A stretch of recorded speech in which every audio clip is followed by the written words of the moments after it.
Kasus serius kembali mengguncang publik. Seorang aktivis hak asasi manusia menjadi korban penyiraman air keras, aksi brutal yang langsung memicu perhatian nasional. Dan yang bikin situasi makin panas.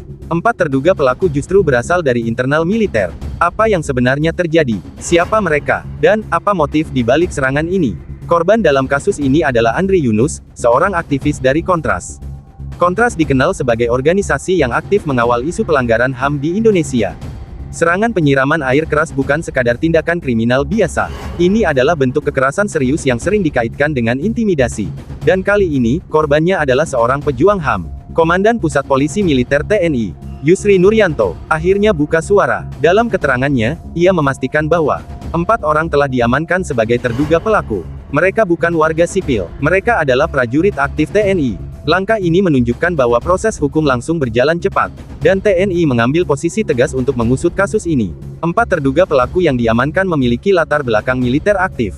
Mereka adalah SL, berpangkat Letnan 1, NDP, berpangkat Kapten, BHW, berpangkat Letnan 1, S, berpangkat Sersan 2. Keempatnya diketahui berasal dari Satuan Denma Bais TNI. Ini yang membuat kasus ini menjadi sangat sensitif. Karena melibatkan anggota dari unit strategis di lingkungan TNI.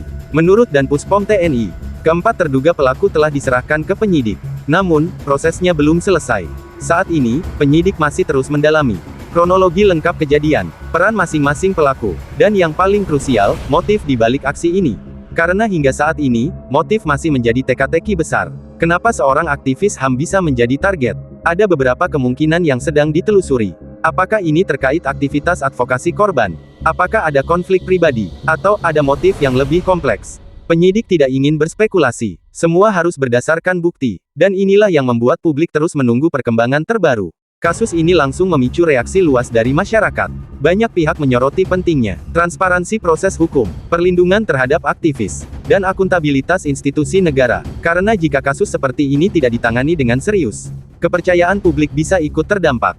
TNI menegaskan komitmennya. Tidak ada toleransi terhadap pelanggaran hukum. Siapapun pelakunya, kasus ini masih berjalan, penyidikan masih berlangsung, dan publik menunggu satu hal, kebenaran yang utuh, dan keadilan yang ditegakkan. Karena pada akhirnya, hukum harus berdiri di atas segalanya. Menurut kamu, apa motif sebenarnya di balik kasus ini? Tulis pendapatmu di kolom komentar.